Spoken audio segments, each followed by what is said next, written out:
You know, brethren, back a number of years ago, there was a show on television called Mission Impossible.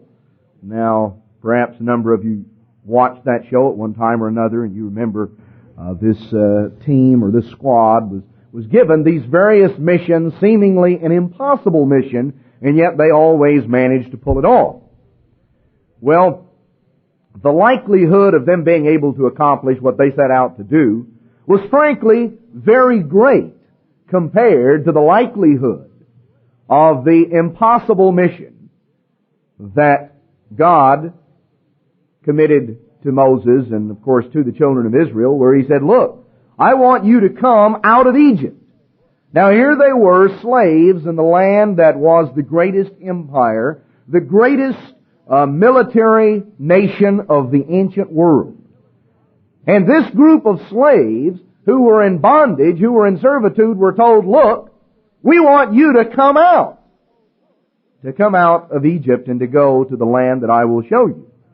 And of course Moses was told, now look, you go and tell Pharaoh that God says, let my people go. Well, they were faced with what seemed to be an impossible mission. And yet it was a mission that was accomplished. We're told that we are, as we go through these days of unleavened bread, there are certain spiritual lessons we're to learn. Israel of old was told to come out of Egypt. They were told to eat unleavened bread. They were told to put leavening out of their homes, out of their dwellings. We are told that we need to come out of this world. We are told that we need to imbibe the unleavened bread of sincerity and truth. We're told that we need to put sin out of our lives.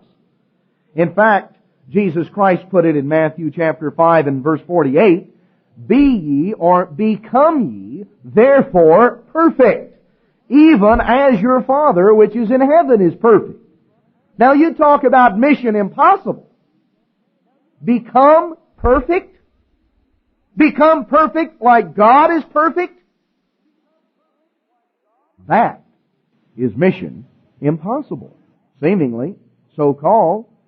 To really, truly, totally come out of this world. To really, truly, totally put sin out of our lives. And to completely imbibe of sincerity and truth.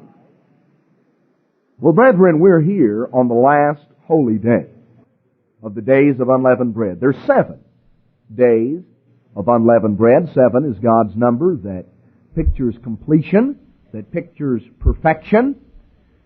The 7 days of unleavened bread picture a time when we are to completely come out of the world, when we are to completely put sin out of our lives.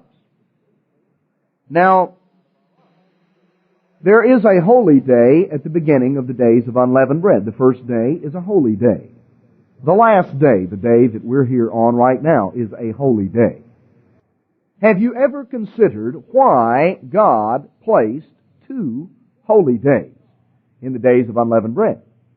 Now, if you look at the Feast of Tabernacles in the fall, the Feast of Tabernacles lasts for 7 days. The last great day is the 8th day. That is actually not a part of the Feast of Tabernacles. It is a separate festival. It is the final and the 7th festival of God, because the Feast of Tabernacles is the 6th festival of God, and it lasts for 7 days. Now, the first day of the Feast of Tabernacles is a holy day, but the 7th day is not.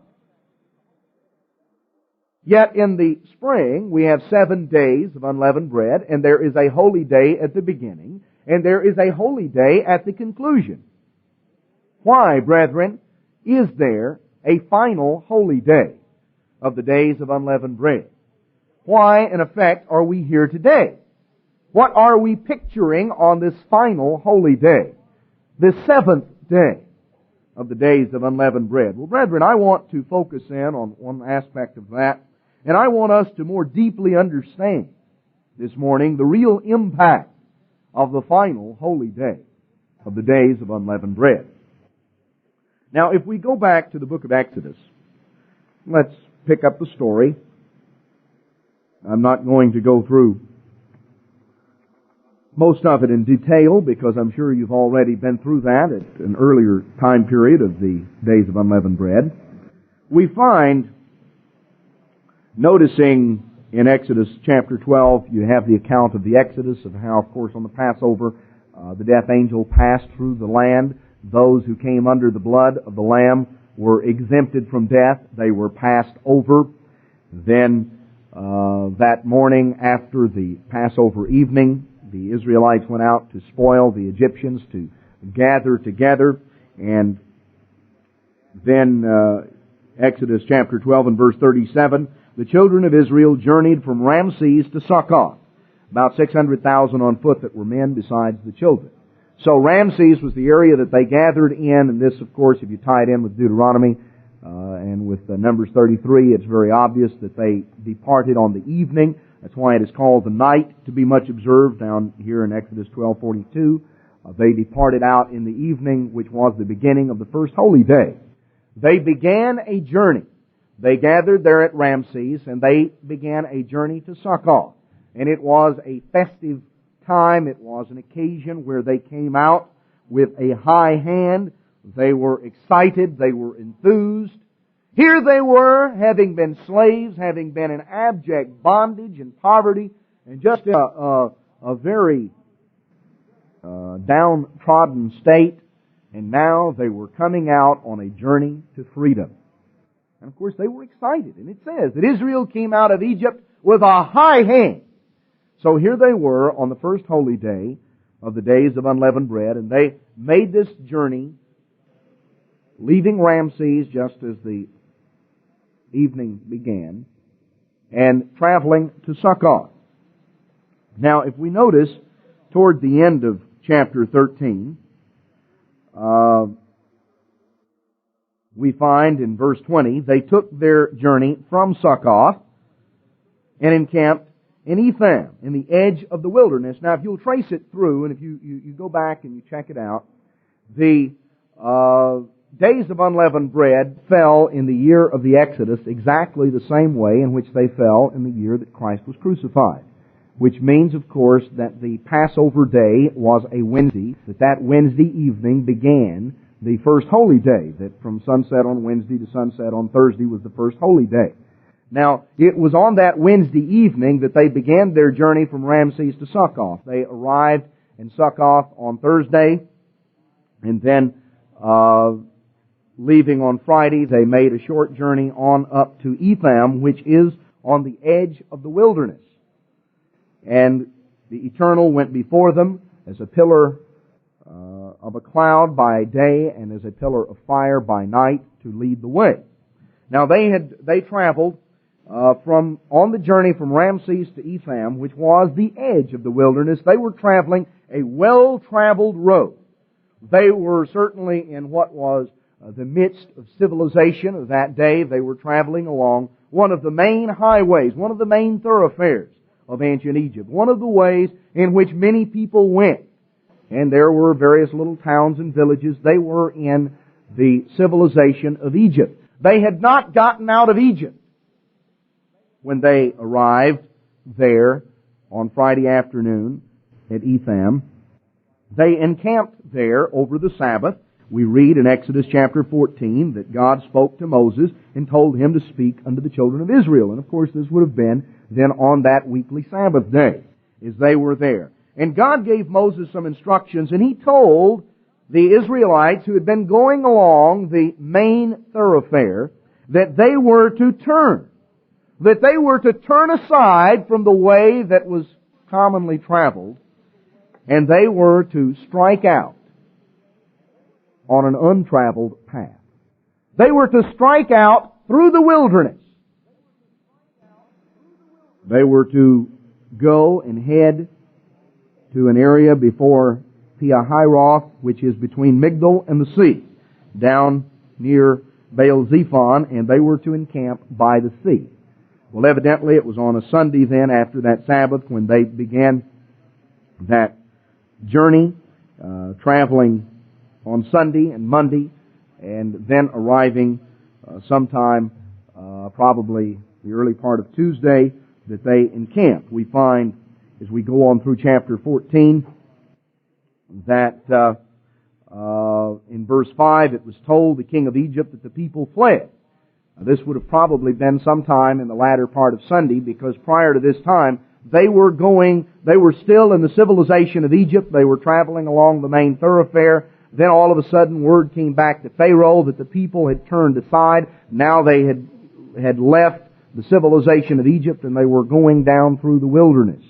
And word came back to Pharaoh, and so he began to gather up his troops, probably then on Monday morning early. They struck out, and traveling then on Monday, coming up in the early part of Tuesday or Tuesday afternoon, shortly after the people had encamped, they arrived. And we find that they pursued after the Israelites, and having probably caught up with them somewhere around noon on Tuesday. Now, we notice in verse 9 of chapter 14, the Egyptians pursued after them all the horses and chariots of Pharaoh and the horsemen and his army, and overtook them encamping by the sea beside Pihahiroth before Baal-zephon. And when Pharaoh drew near, the children of Israel lifted up their eyes, and behold, the Egyptians marched after them. And they were sore afraid. And the children of Israel cried out unto the Eternal. And they said unto Moses, because there were no graves in Egypt, have you taken us out here to die in the wilderness? Wherefore have you dealt with us thus, to carry us forth out of Egypt? Is not this the word that we did tell you when we were in Egypt? Let us alone, and let us serve the Egyptians. It had been better that we serve the Egyptians than that we should die in the wilderness. Oh, woe is us. Woe is us. We've really got problems now. Boy, Moses, you really did it to us. Didn't we tell you? Just look, lay off. Just kind of leave it alone. Don't get this thing stirred up. You're going to get us in trouble. And sure enough, here we are. Now here the Israelites had struck out. They had left Egypt with a high hand. They had been excited. They had been enthused. They had been all worked up. Now, all of a sudden, their excitement, their happiness, their rejoicing had turned to disappointment, to despair. I mean, you've heard of being between the devil and the deep blue sea. Well, they were between Pharaoh and the deep red sea. And it was kind of a bad spot to be in. If you look on a map, they had mountains on two sides of them. They had the Red Sea on the third side, and the fourth side was where Pharaoh's army was.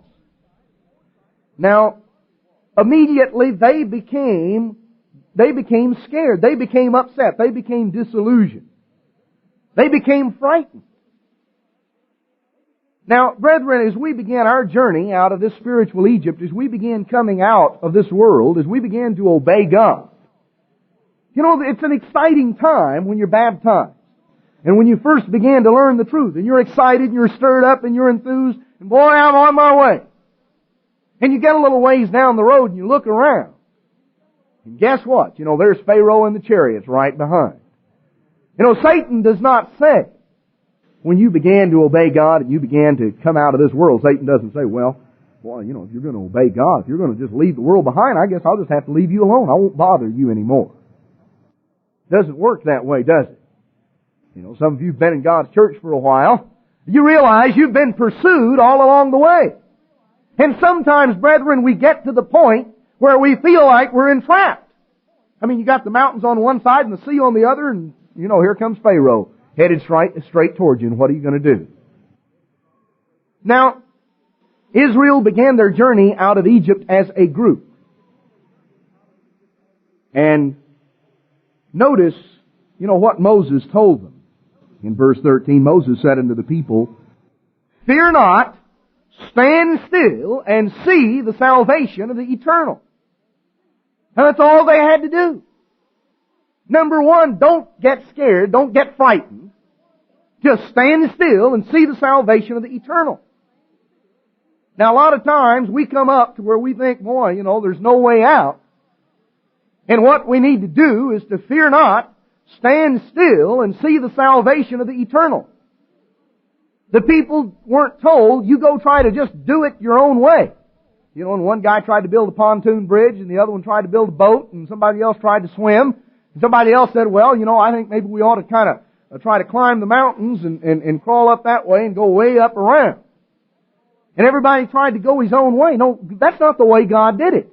And God didn't bring them up to the Red Sea and say, well, now I got you guys this far. Now let's see if you can manage to get across.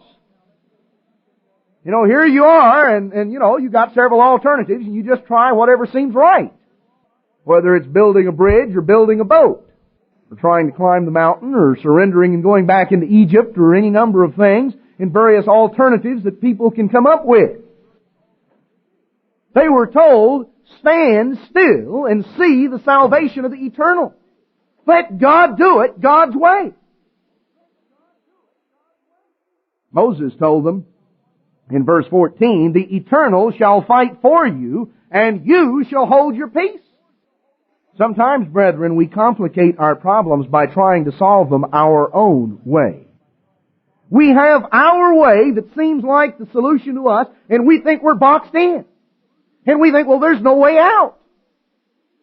What about walking across the Red Sea? You know, we don't think of that. Well, God can take care of that. God, you know, there's no such thing as being boxed in when you've got God with you.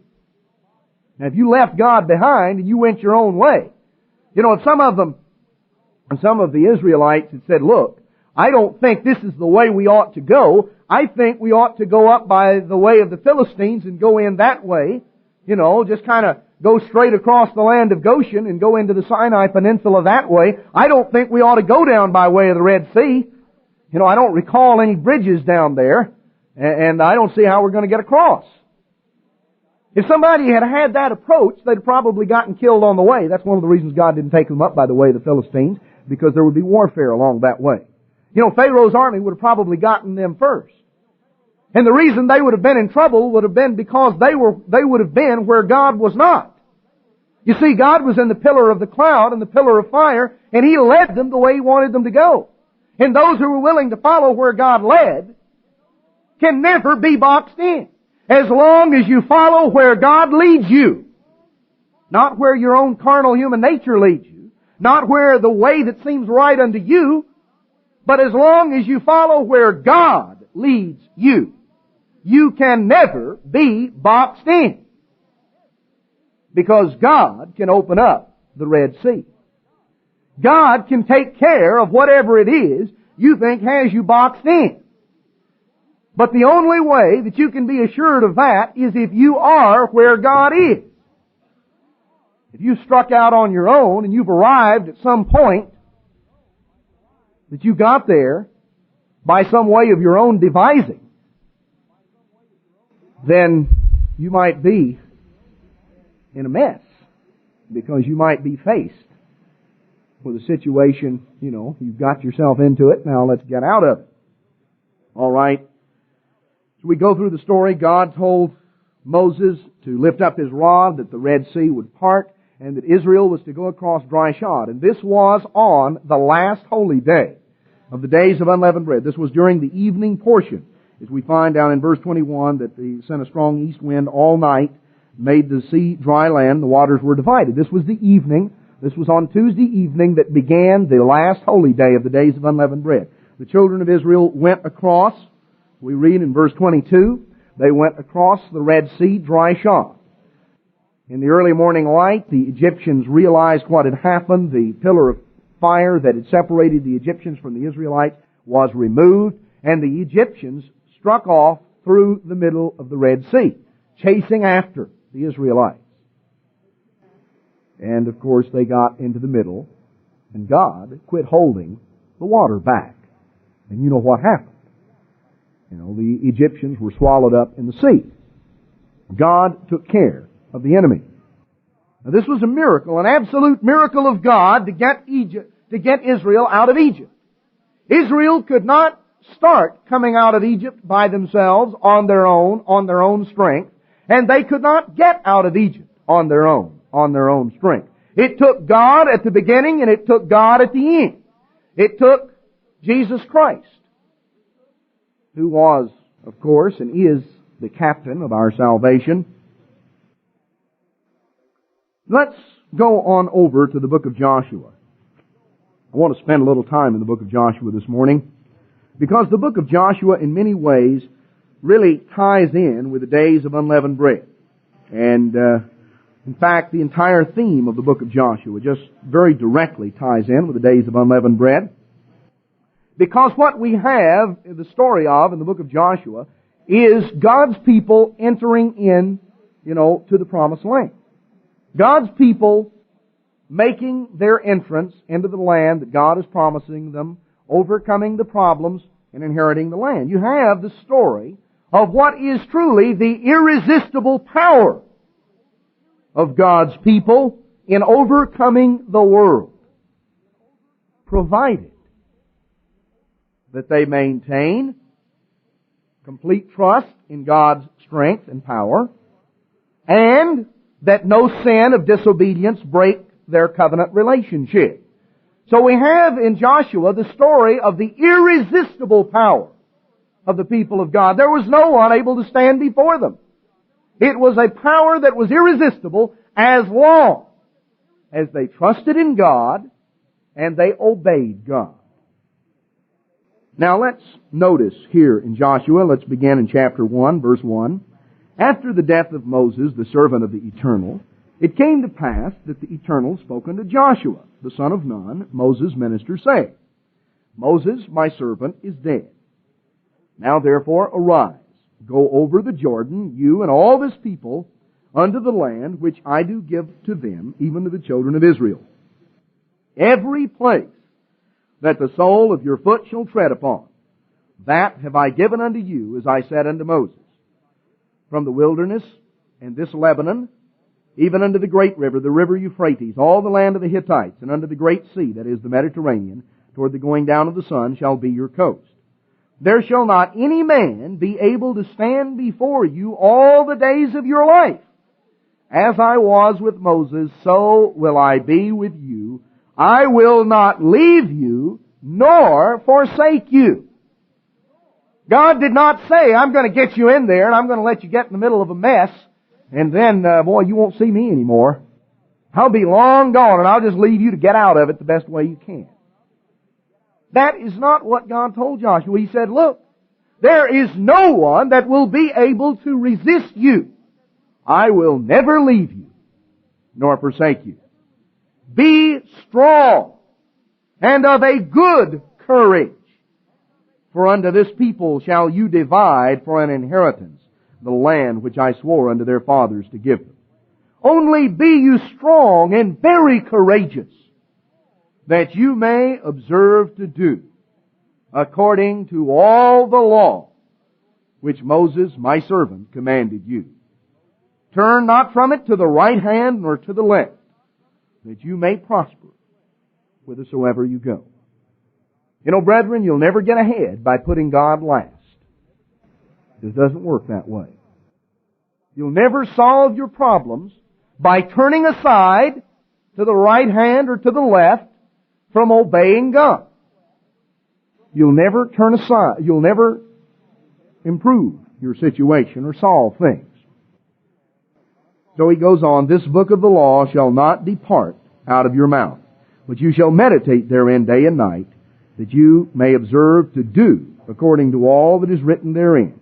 For then you shall make your way prosperous, and then you shall have good success. That's the only way to have good success. That's the only way to make your way prosperous, to observe to do what God has commanded. And what if what God has commanded seems to be like, that's going to lead me into a dead-end canyon. I'm going to wind up somewhere that I don't want to be. Why, if I do what God says, I'll be over here, and I don't see how that'll work out. Israel of old was following where the cloud led them. That's what led them to be boxed in by the mountains, by the sea, and by Pharaoh's army. They got into that problem by following where God led. Now, any of the Israelites who understood and knew the geography of the area should have been able to surmise when they departed from the main way and struck out through the wilderness that they were going in a direction, in a southerly direction,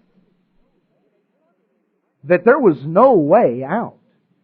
Because if you look at a map, the Red Sea gets broader and broader the further south you get.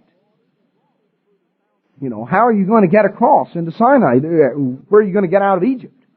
I mean, you're headed toward Ethiopia. You're not headed toward the Sinai. And there are no bridges down there. So, if Israel followed where God led, seemingly they were headed into a way that there was no way out of. And sometimes, brethren, we in our own lives, we have some problem and we see, well, God says this, but I don't see how I can do that. I don't see how I can do that because surely God doesn't want me to get over here and kind of get boxed in. No, God doesn't want you to get boxed in. God wants you to go where He says, though. And God will guarantee that you don't get boxed in if you go where He says, because He'll open up the sea.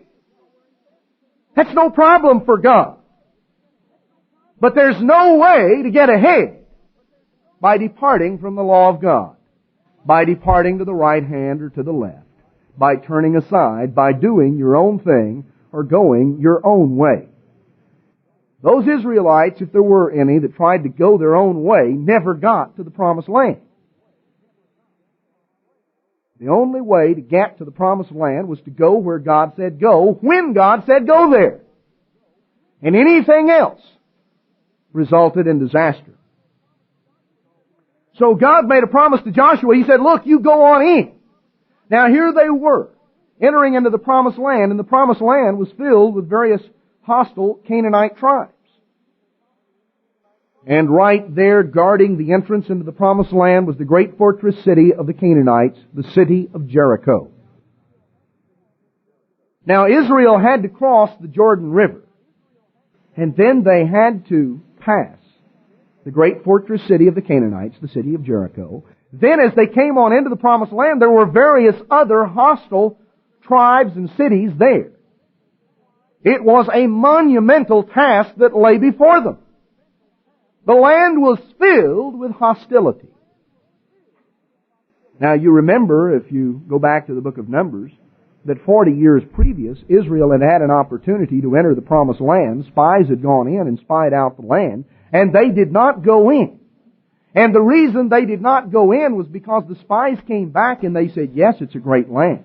Yes, it is a wonderful place. It's everything God said, but there are giants in the land.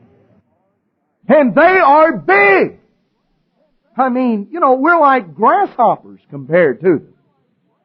I mean, they're way up there and we're way down here.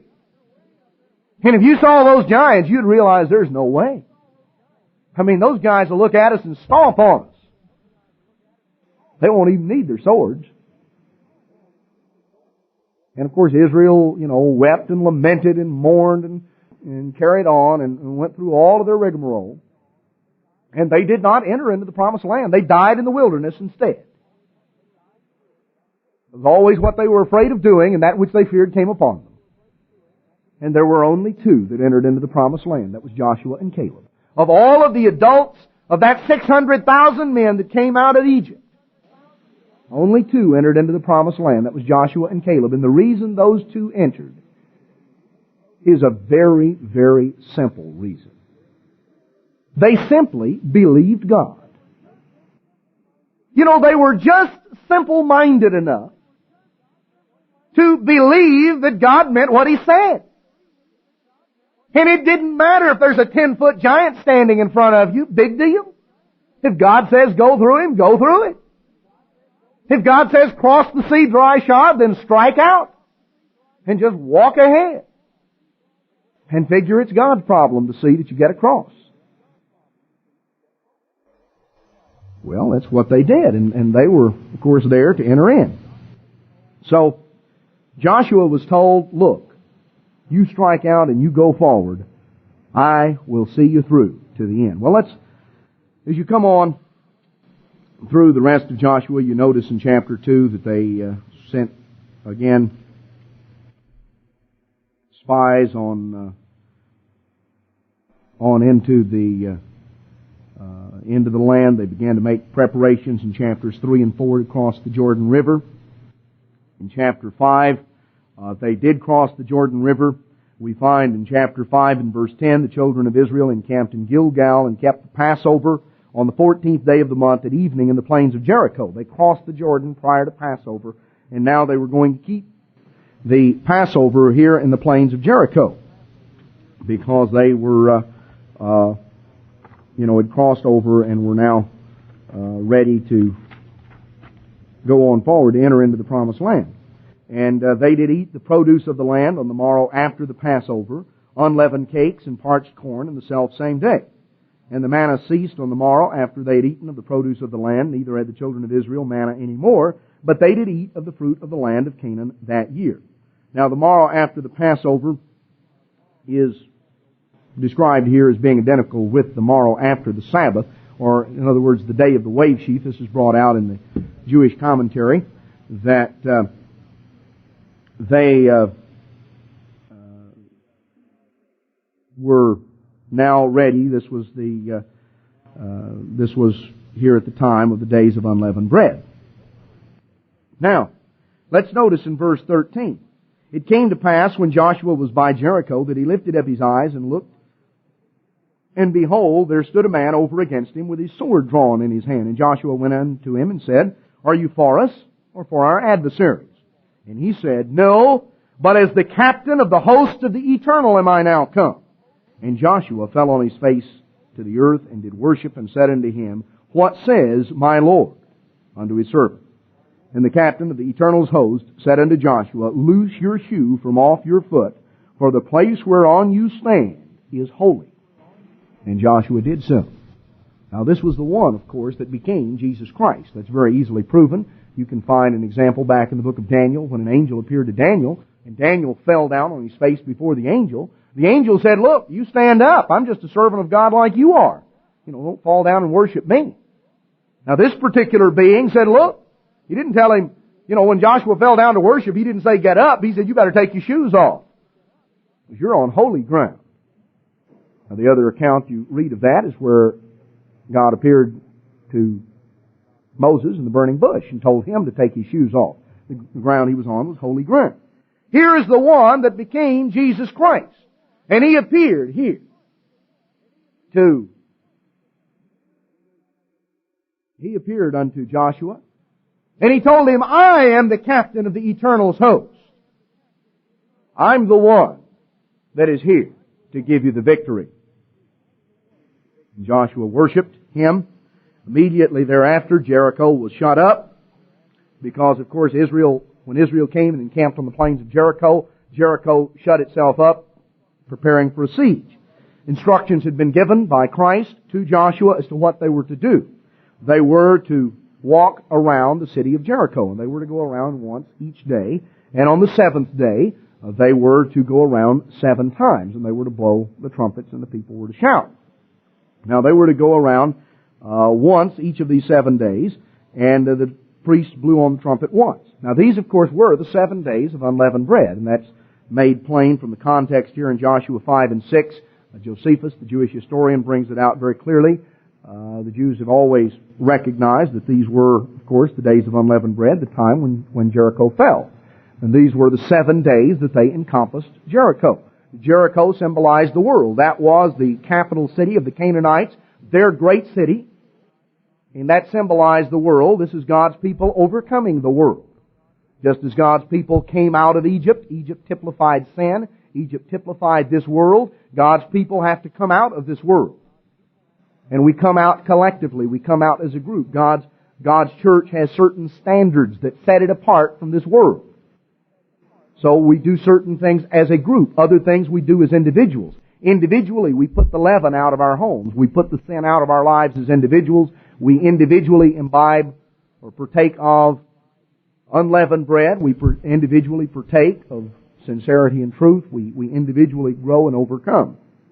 Now, here they were. You know the story. I'm not going to go through and for the sake of time and read it verse by verse. But Israel went around the city of Jericho. Now you can imagine, the first day. Here on the first holy day, people of Jericho got up in the morning. They were looking out because they'd seen Israel come over. They'd seen them encamp out there on the plains of Jericho to observe the Passover. Now here on the holy day, all of a sudden, the Israelite army started moving out. Oh boy, everybody, they were at their battle stations, they were waiting. And Israel didn't get close enough to let them shoot arrows down or anything, but they just marched around. Just kind of walked around, and here they were following around, the priests were going, and they followed all around the city, walked around once, and went back to the camp. The priest blew on the ram's horn, and away they went. Well, people in Jericho were standing up there scratching their heads, saying, well, what's going on down there? What are those people up to?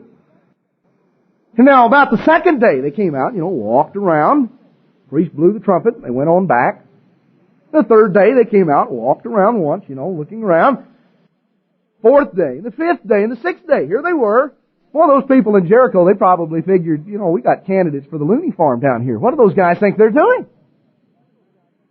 I mean, well, what good does this do? They're walking around the city. And you know what? There were probably some of the Israelites by that time wondering, now, what on earth are we doing? What good does it do to walk around the city? I don't want to walk around the city. I'd rather sit back in the camp. People have their own ideas. And a lot of times people do not see the logic of what God tells them to do. They say, well, I don't see it that way. I don't see how that's going to help. Well, how many times have I counseled with people and pointed out to them what God's law tells them to do? And their response is, yeah, but I don't see how that's going to help my situation. I don't see how that's going to work for me. I don't think it'll work that way. I don't think I ought to do that. I've got something over here. This is what I think I ought to do. They've got the way that seems right unto them. God says there's a way that seems right unto a man. And He says the end thereof are the ways of death. Now there were Israelites that undoubtedly had their own idea as to what they ought to do with Jericho. But God had His idea. So the people followed around, and on the seventh day, they came out, and of all things, they walked around it 7 times. And the people in Jericho were really scratching their heads by that time. Then it came to pass, verse 5, that they made a long blast with a ram's horn, and when you hear the sound of the trumpet, all the people shall shout with a great shout, and the walls of the city shall fall down flat. God performed a miracle. God reached down and performed an absolute miracle to make the city of Jericho collapse. And everybody looked around and wondered, what's happening here? God solved the problem. All the people had to do was do what God said, and God would take care of the results. That's a lesson we have to learn, brethren. If we do what God says, God will guarantee what the results will be. God guarantees us the victory. You realize that? God guarantees us the victory. Just as God gave the victory to Israel coming out of Egypt on the last holy day of unleavened bread. Just as God gave the victory to Israel entering into the promised land over Jericho on the last day of unleavened bread. That's why God has 2 holy days in the days of unleavened bread. Not only does God promise to start us out with a high hand, God promises to see us through to the end. God not only guarantees the beginning, God guarantees the victory. God holds out the victory to us. Well, you read here in chapter 6 of the fall of Jericho and the events that transpired. Now God gave some specific instructions regarding Jericho in verse 17 of Joshua 6.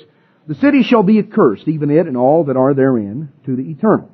Only Rahab the harlot shall live, she and all that are in her house, that are with her in her house, because she hid the messengers and keep them secret. And you, in any wise, keep yourselves from the accursed thing, lest you make yourselves accursed, when you take of the accursed thing, and make the camp of Israel accursed, and trouble it. But all the silver and gold, and vessels of brass and iron, are consecrated unto the eternal.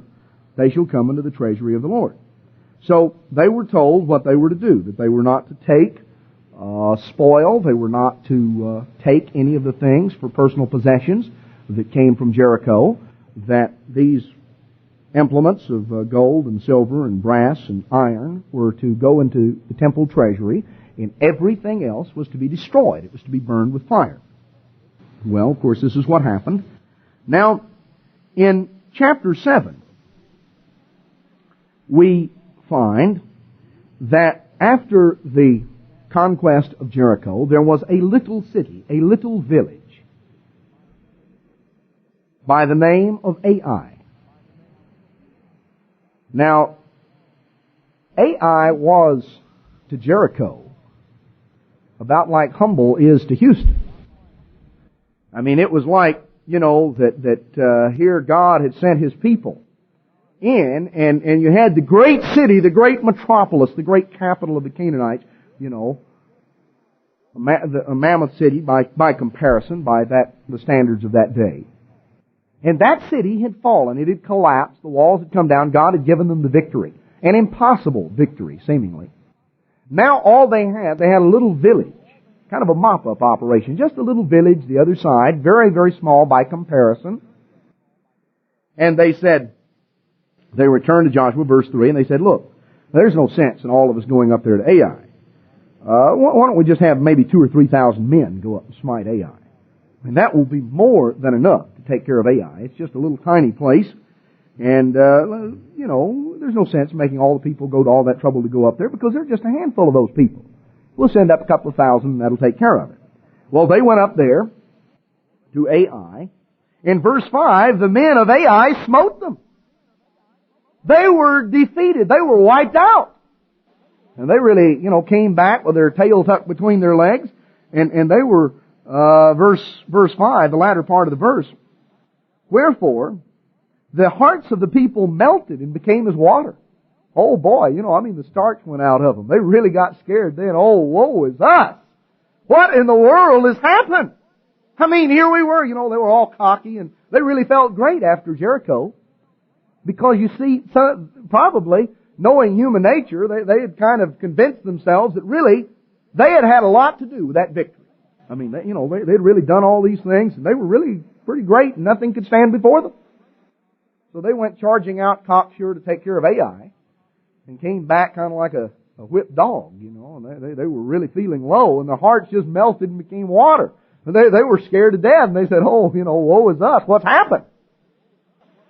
Well, Joshua was upset and he couldn't understand what was going on. And verse 10, the Eternal said unto Joshua, get up. Wherefore lie you here upon your face? Israel has sinned. And they've also transgressed my covenant which I commanded them. For they have even taken of the accursed thing, and have also stolen and dissembled also, and have put it even among their own stuff. Therefore the children of Israel could not stand before their enemies, but turned their back before their enemies, because they were under a curse. Neither will I be with you any more, except you destroy the accursed from among you. When Israel went forward in obedience to God, nothing could stand before them. When they allowed sin in their midst, God quit going before them. And their best efforts came to naught.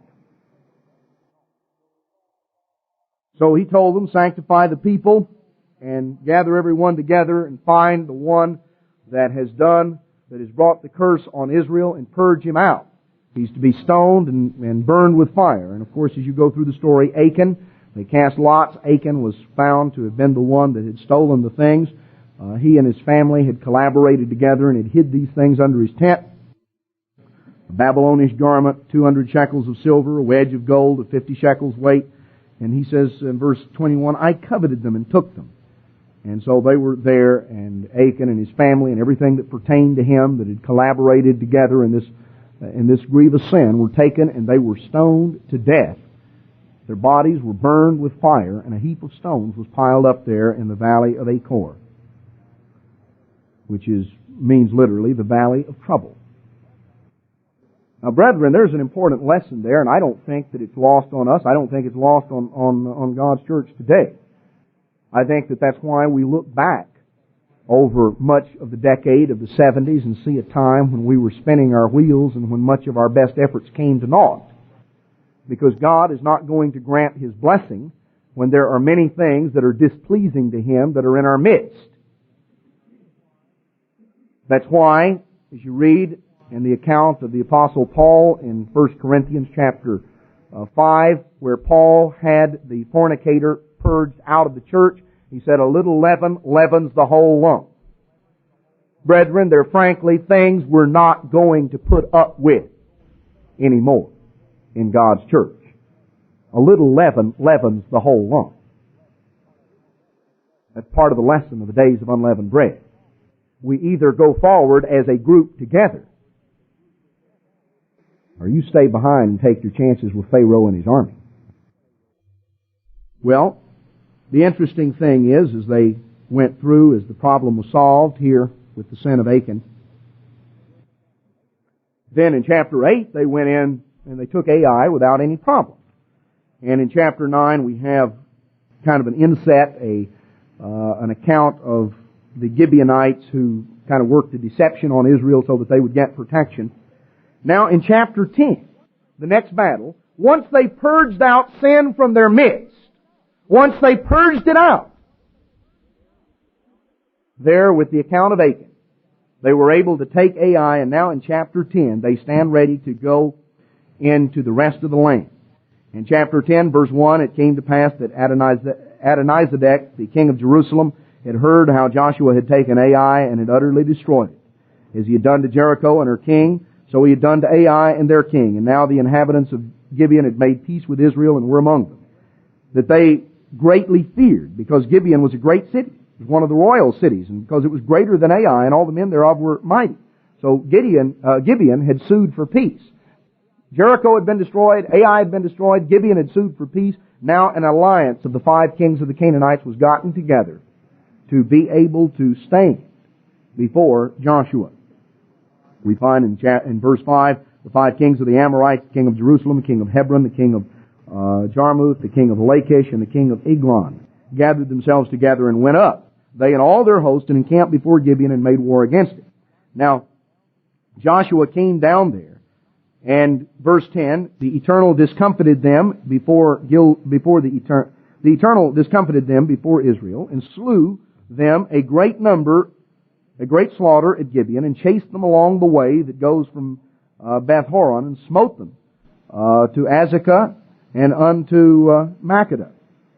And it came to pass, as they fled from before Israel, and were in the going down to Beth Horon, that the Eternal cast down great stones from heaven upon them unto Azekah, and they died. They were more which died with hailstones than they whom the children of Israel slew with the sword. See, God wanted to get the point across to them that Israel was not the one that won the victory. Israel did not gain the promised land on their own strength. God took care of the enemy. Verse 12, Then Joshua spoke to the Eternal in the day when the Eternal delivered the Amorites before the children of Israel, and he said in the sight of Israel, Sun, stand still upon Gibeon, and you, moon, in the valley of Ajalon. And the sun stood still, and the moon stayed, until the people had avenged themselves upon their enemies. Is not this written in the book of Jasher? So the sun stood still in the midst of heaven, and hasted not to go down about a whole day. There was no day like that before it or after it that the Eternal hearkened unto the voice of a man. For the Eternal fought for Israel. Brethren, one of the most outstanding, one of the most stupendous, mind-boggling miracles in the history of the human race occurred right here. Now I want you to draw the contrast. A matter of a few weeks before, Israel had been smitten before this little village of Ai, had been put to flight, had been unable to go forward because they tolerated sin in their midst. When the sin was purged out, there was absolutely nothing that could stand in their way. The great God, the great Creator, made the sun and moon stand still. Rained hail down from heaven to destroy their enemies. The great God, the great Creator, who had promised them the victory. When they purged sin out of their midst, nothing could stand in their way. No miracle was too great for God to bring about to give His people the victory when they obeyed Him and when they went forward as He told them. So, as you go through the rest of Joshua chapter 10, verse 25, Joshua said unto the people, Fear not, nor be dismayed, be strong and of good courage, for thus shall the Eternal do to all your enemies against whom you fight. So, verse 28, that day Joshua took Makkedah, smote it with the edge of the sword, the king thereof he utterly destroyed, and he let none remain. He did unto the king of Makkedah as he did unto the king of Jericho. Then he passed on and he went from one place to another, went to Libnah, the Eternal delivered it also. Verse 31, he passed from Libnah, came to Lachish. Verse 32, the Eternal delivered Lachish into the hands of Israel. Verse 33, Horam the king of Gezer came up to help Lachish. Joshua smote him and his people till he had left none remaining. Verse 34, from Lachish Joshua passed unto Eglon, and all Israel with him. They encamped against it, they fought against it, they took it on that day. Verse 36, Joshua went up from Eglon, and all Israel with him, unto Hebron. They fought against it, they took it, and smote it with the edge of the sword. And verse 38, Joshua returned, all Israel with him, to Debir, and they fought against it, and they took it, and the kings thereof. Verse 40, so Joshua smote all the country of the hills, of the south, and of the vale, and of the springs, and all their kings, and left none remaining, but utterly destroyed all that breathed, as the Eternal God of Israel commanded. Joshua smote them from Kadesh Barnea, which is the area of Petra, even unto Gaza, down on the Gaza Strip, there near the border of Egypt. All the country of Goshen, the land of Goshen in Egypt, even unto Gibeon. And all these kings and their land did Joshua take at one time, because the Eternal God of Israel fought for Israel. And Joshua returned, and all Israel with him, unto the camp to Gilgal. When the people obeyed God and put sin out of their midst, nothing could stand in their way. And they went forward with all of the speed they could muster, because they were going forward in obedience to God, and they had purged sin out. When sin was in their midst, there was no way they could go forward. There was no way that in fact, they came under God's curse and not under God's blessing. So, as you go through, we have, in much of the rest of Joshua, a detailed account of the way that the land was divided, the various allotments that went to the various tribes. And in chapter 23, that once Israel had been given rest from their enemies, Joshua was old, that he called the people together. And I'm not going to go through all of the account of what Joshua said, but I want to focus in on chapter 24 and verse 14. Joshua recounted in chapter 24 all of the victories that God had given. And he mentions, let's begin in verse 11. He says, You went over Jordan and came to Jericho. The men of Jericho fought against you, the Amorites, the Perizzites, the Canaanites, the Hittites, the Girgashites, Hivites, Jebusites, and I delivered them into your hand. I sent the hornet before you that drove them out from before you, even the 2 kings of the Amorites, but not with your sword nor with your bow. And I have given you a land for which you did not labor, and cities that which you built not, and you dwell in them. Of the vineyards and the olive yards which you planted not, do you eat. Now therefore fear the Eternal and serve Him in sincerity and in truth. Now, does that sound like a familiar statement? You know, we've probably heard that read several times during the days of unleavened bread, only you've heard it read back from 1 Corinthians 5, where the Apostle Paul quotes Joshua 24:14. Now therefore fear the Eternal and serve Him in sincerity and in truth, and put away the gods which your fathers served on the other side of the flood and in Egypt, and serve ye the Eternal. You've got to put away the things that come between you and God. And you've got to serve God in sincerity and in truth. And if you do, brethren, there's absolutely nothing that stands between you and achieving the victory of entering into God's promises. Let's turn back to the book of Hebrews. I've mentioned before the reference there in 1 Corinthians 5 verse 8, where Paul tells us that we're to take the unleavened bread of sincerity and truth. That ties in very directly, that statement that Joshua made, with these days of unleavened bread. We're to serve God in sincerity and in truth. Now in Hebrews chapter 3, let's pick it up in verse 7. Wherefore, as the Holy Spirit says, today, if you'll hear His voice.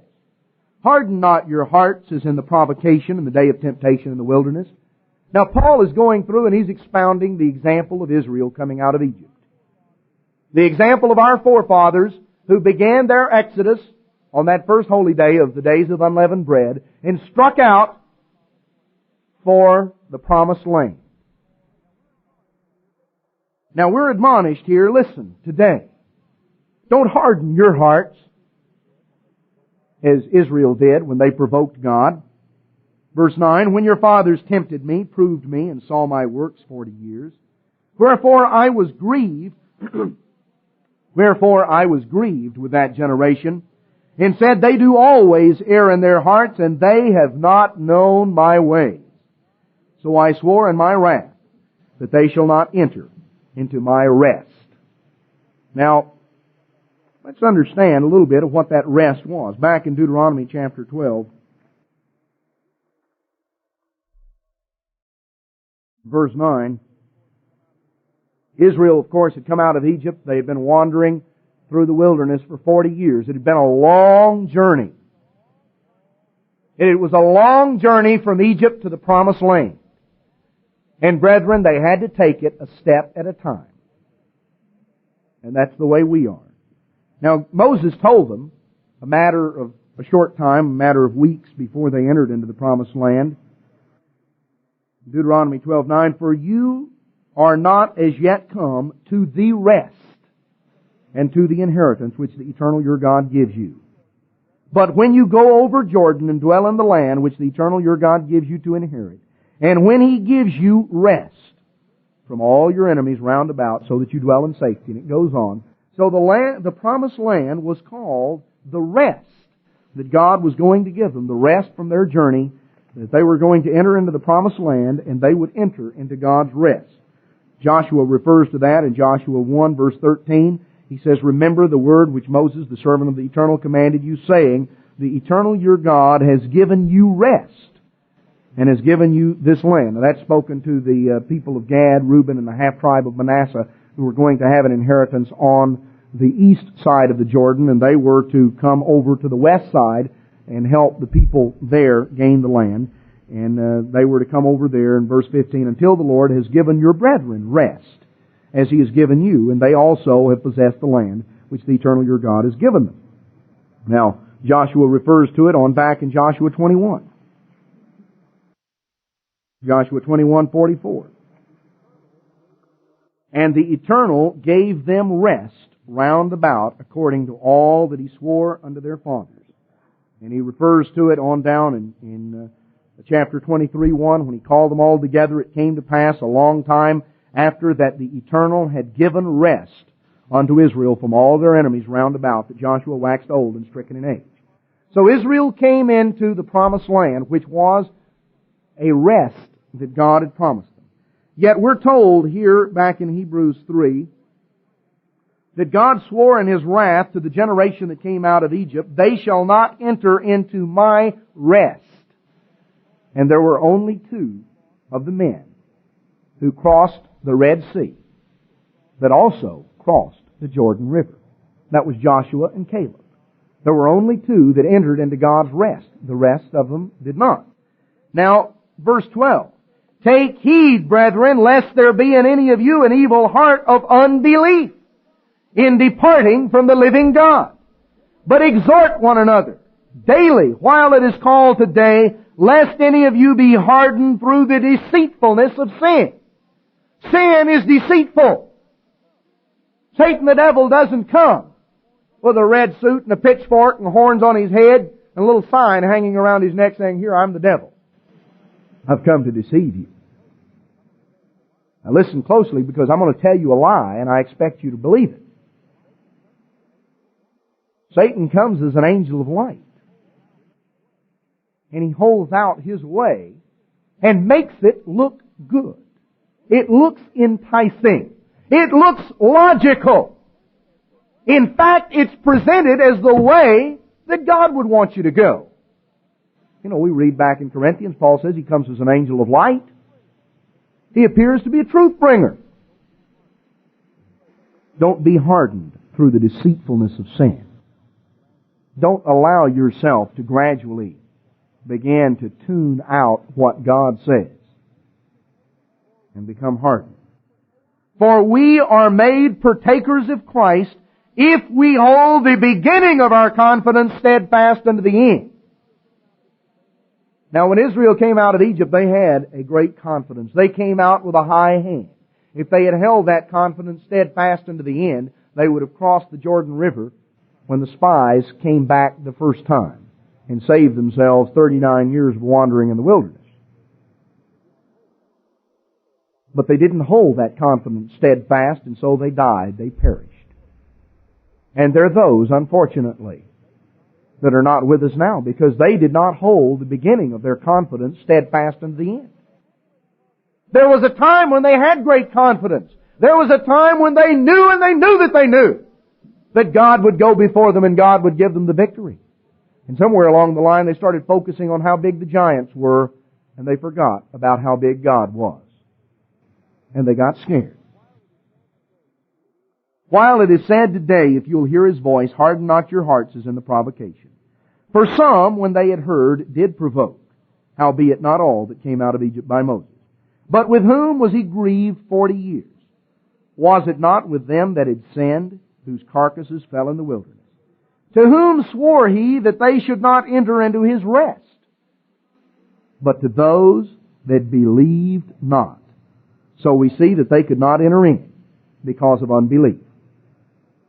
Now, it's interesting if you go back to the book of Revelation, chapter 21, and you notice ultimately the group that will not be in God's rest, that will not be in God's kingdom.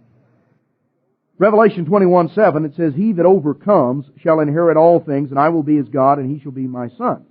But the fearful and the unbelieving, and then it goes on and it enumerates several other categories, but the first two categories it mentions are the fearful and the unbelieving. Why primarily did not Israel of old enter into the promised land? Now there were various ones that fell in the wilderness for various reasons. But the primary group, the largest number of them that did not enter into the promised land, did not enter in because they were scared to go forward. God said, go forward. They said, I'm scared. I'm scared to take God at His word. I'm scared to believe that God will do what He says He will do. I'm scared. And as a result, they did not believe God, and as a result, they perished. Let's continue right on in chapter 4, verse 1. Let us therefore fear, lest a promise being left us of entering into His rest, any of you should come short of it. For unto us was the gospel preached as well as unto them, but the word preached did not profit them, not being mixed with faith in them that heard it.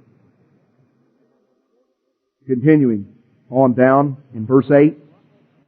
For if Joshua had given them rest, then would he not afterward have spoken of another day? See, the rest that Joshua led the children of Israel into was not the final rest that God had reference to. You find various prophecies. You find back in, for instance, in Isaiah chapter 11, 11 verse 10, where God talks about the time after the return of Christ.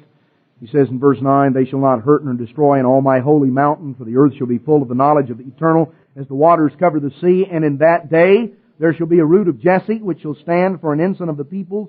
To it shall the Gentiles seek, and His rest shall be glorious. Isaiah 14:7 describes the earth during the millennium. It says, The whole earth is at rest and is quiet. They break forth into singing. The time when God's kingdom is going to be on this earth, that is the ultimate rest. The rest that Joshua led the children of Israel into, the promised land that Israel entered into, was merely a type of the ultimate rest that God proposes to lead us into. But there's an example that we need to learn of what happened to God's people of old. Continuing on down here in Hebrews chapter 4, let's go on down to verse 14.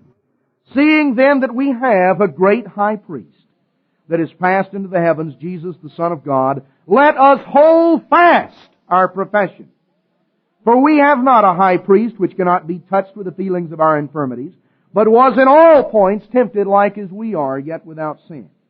Let us therefore come boldly unto the throne of grace, that we may obtain mercy and find grace to help in time of need. How do you approach God's throne? You have to come before God in great trepidation, wondering if God will hear you, wondering if you can have the victory, or wondering if you'll be slaughtered before Pharaoh's army. Brethren, come boldly unto the throne of grace to lay claim on the promises of God. We've got a high priest there, who is the captain of our salvation, who appeared unto Joshua as the captain of the host of the eternal, who led Israel forward and who gave them the victory. He's described in Hebrews chapter 12, verse 1. Wherefore, seeing we also are compassed about with so great a cloud of witnesses, seeing as we have all of these examples, seeing as we can look at the Bible and see what God's people of old have gone through, let us lay aside every weight and the sin which does so easily beset us, and let us run with patience the race that is set before us, looking unto Jesus, the author and the finisher of our faith, who for the joy that was set before Him endured the cross, despising the shame, and is sat down at the right hand of the throne of God. Brethren, we are able to look to Jesus Christ, the author and the finisher of our faith. God not only has a holy day at the beginning of the days of unleavened bread that pictures His starting us out of Egypt with a high hand. God has a holy day at the end of the days of unleavened bread, because God proposes to open up the Red Sea. God proposes to collapse the walls of Jericho. Jesus Christ, the captain of the host of the eternal, is the author and the finisher of our faith. In Hebrews 13 and verse 5,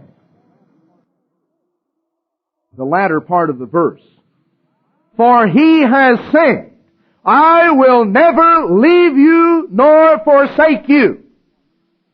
That's what He told Joshua, wasn't it? Here in Hebrews 13:5, we've got a quote from right back in Joshua 1. We read it earlier in the sermon, where God told Joshua, be strong and of a good courage. Don't be dismayed. Don't be bogged down. Don't get scared. Go forward. Obey me and go forward. Be strong and of a good courage, for I will never leave you nor forsake you. Brethren, just as surely as the eternal God brought Israel through the Red Sea, just as surely as He parted those waters and allowed Israel to cross dry shod, worked a tremendous miracle to bring His people out, just as surely as that great God intervened for Joshua to grant the victory, whether by collapsing the walls of Jericho, whether by making the sun and the moon stand still. That great God, our Lord Jesus Christ, the author and finisher of our faith, who is the same yesterday, today, and forever. That great God will intervene for His people today. And He will grant us the victory also, as long as we purge sin out of our lives and serve Him in sincerity and truth. Jesus Christ, the author and the finisher of our faith, will never leave us or forsake us.